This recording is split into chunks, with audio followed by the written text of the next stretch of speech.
on the tram car itself. Okay, so just make sure you tighten that bottle up if you haven't. Masks are not required. They're appreciated, but they're not required while you're in the tram car itself.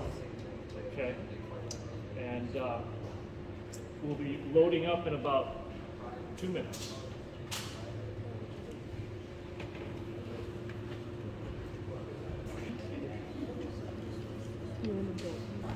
Oh, show yours.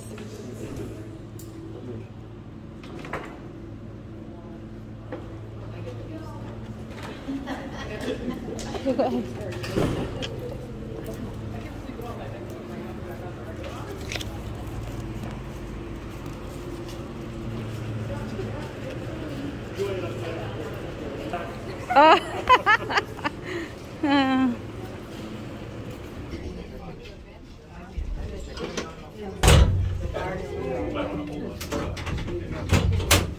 Franconia State Park and the Cannon Mountain Aerial Tramway. Who's first ride on a tram?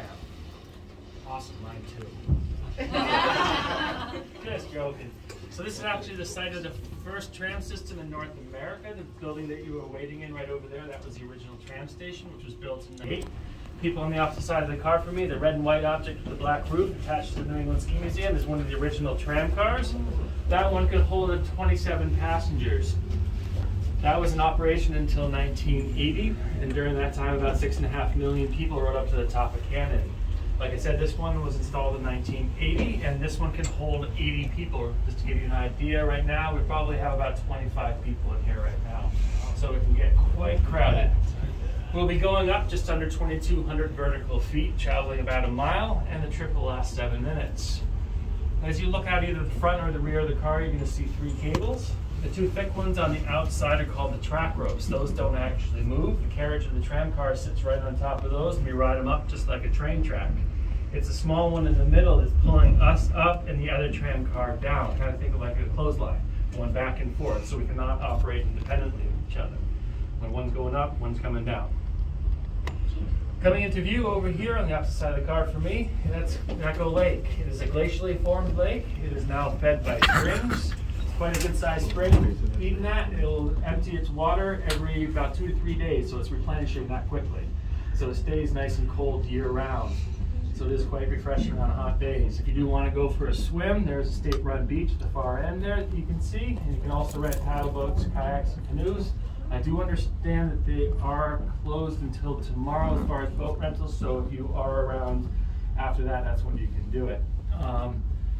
If you look right above there, there's a cliffs right there. That is called Artist Bluff. You can get up there. There's a hiking trail. It takes about 20 minutes. It is pretty much the best bang for your buck as far as hiking goes in this area. So you get a really spectacular view down the notch. And then if you want something a little bit more challenging, right at the little bit further to the left, that little pile of rocks right there is called Bald Mountain. And that takes about half an hour, 40 minutes. There's a little bit more scrambling up over rocks and that type of stuff, so it is a little bit more challenging, but it is not bad. And then there is a trail that connects the two if you want to make a loop. On the opposite side of the car over here, those big cliff bands right there, that is called the Eagle Cliffs. That got their names from when the settlers first arrived here. There was golden eagles nesting there, and there are no longer any golden eagles. As far as I'm aware, there's no golden eagles east of the Rockies, but there are peregrine falcons nesting there now. So that high peak right above there, that is Mount Lafayette, and that is about 1,000 feet higher than Cannon. If you were hoping to see Mount Washington from the top of Cannon, I'm sorry to disappoint you, but Mount Lafayette blocks our view. Mount Washington is about 6 miles directly behind Lafayette, so the angles just don't work out. The Appalachian Trail does come from the presidentials across Mount Washington, down across the Pemigewasset Wilderness, up over onto Mount Lafayette, and then across the Franconia Ridge, down into the valley here, and then up over onto the Kinchin Ridge, which is this side of the notch. I've been told by people that have done the Appalachian Trail, that section is some of the toughest hiking you're going to do from Georgia to Maine or Maine to Georgia. We are approaching Tower 1 here, which is our halfway point, and then we'll be passing the other tram car right behind me. One tower,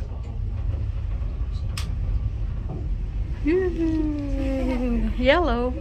So if we have any skiers on the tram car, we have been above a ski trail right here. that is called DJ's Tram Line. It is a memorial trail. It is named for David Stelmack Jr. He was an employee here, helped put in that trail. He joined the Army and was killed in action in Iraq in 2008. So like I said, it is a memorial to him.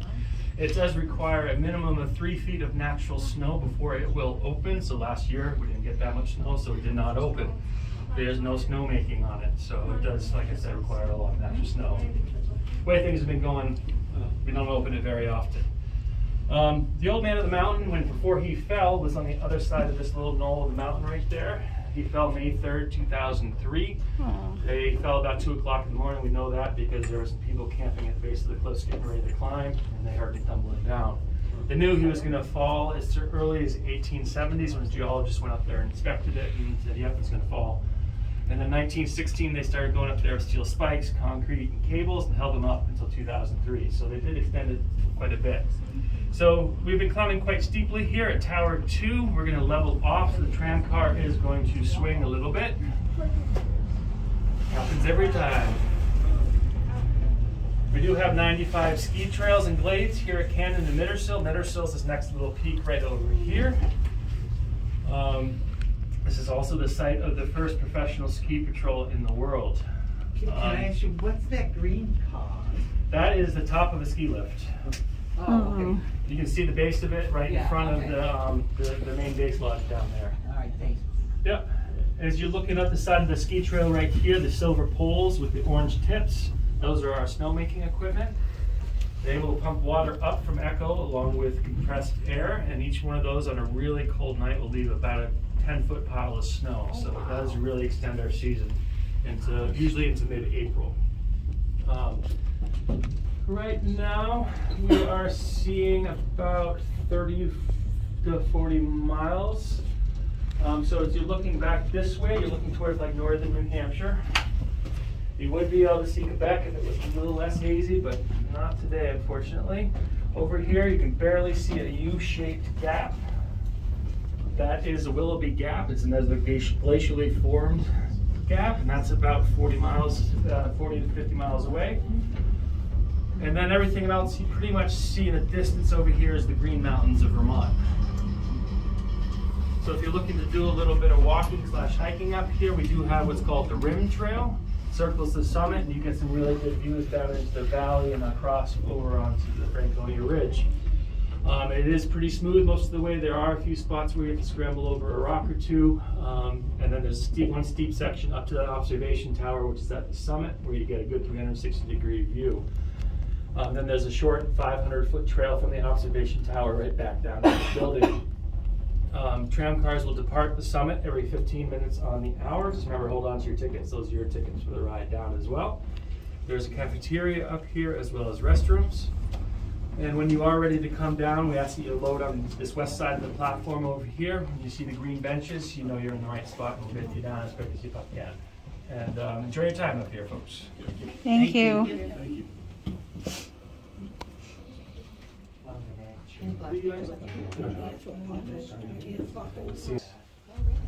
Especially this time of What year. time, like around, not now, just random? Random. The blueberries up high are now starting to come out, so they're starting to go for those. There's a mom. There's a big room now. Yeah. So the trail parking for Chabald Mountain, we've done that before. But across the street, isn't there another trail that you can really hike up here? Or? It's right in the tramway base. Oh, it is. That's where you Yeah, start. the Kinsman Ridge Trail. Yeah. Okay, all right. Pretty well marked there. Yep. Yeah. The top of the Kinsman Ridge you'll pass on the rim trail. Okay, all right, great. Thank you. Yep. Why aren't you on? Thank you. Yep, have a good one. So you got parking in this parking lot. If you want to do the Kinsman Ridge Trail, it comes right up at the top of the tower over here. It comes right up. It is Yeah, okay. ladders, the granite section. So it's wet out.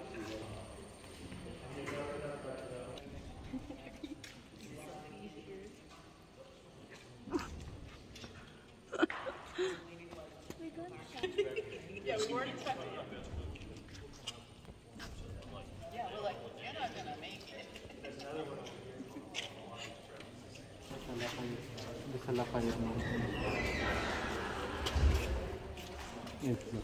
Mount Washington is behind that one. Oh, okay. And Lafayette is there. Oh, okay.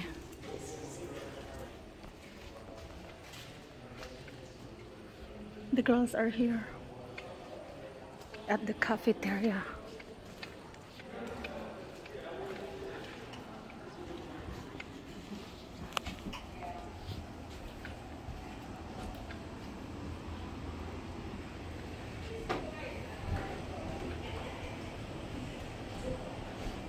Cafeteria.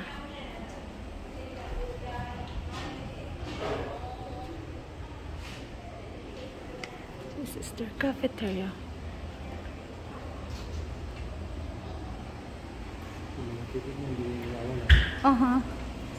I have it.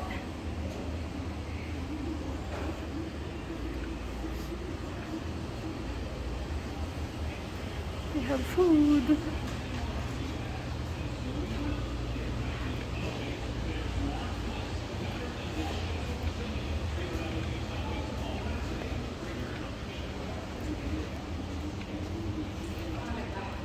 Walang laman.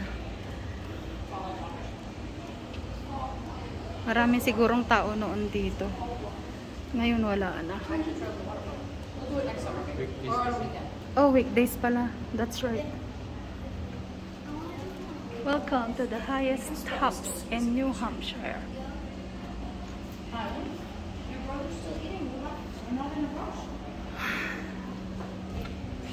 Every 15 minutes.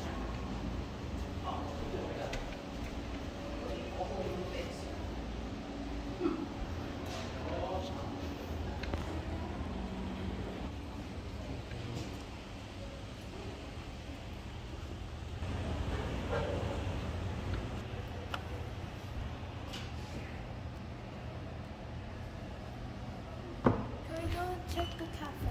Oh, we already did check it. Me not the happy go.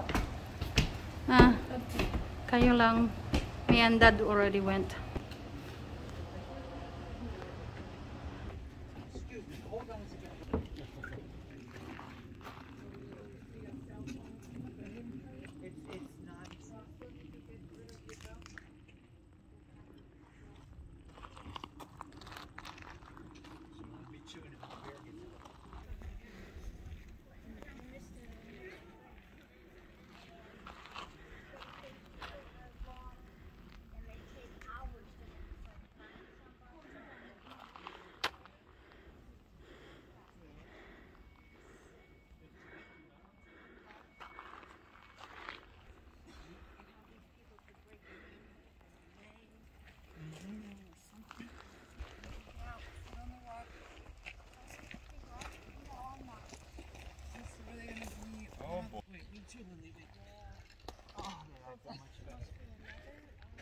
They left.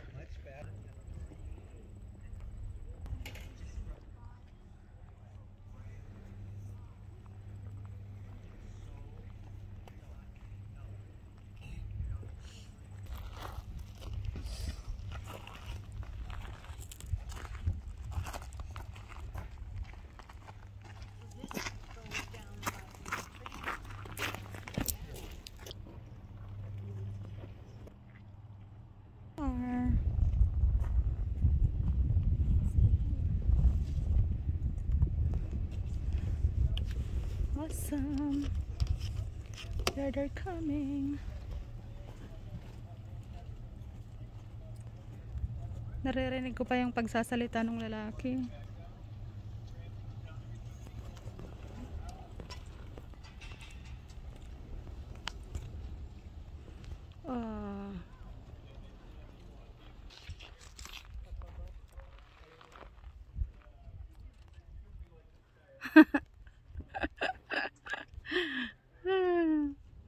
That's awesome. All right, let's go. I already got my photo for the day. So let's go to this area. Daddy is behind me. Look at that. Oh no. All right, let's go before someone get wild in here. All right, thanks folks for watching.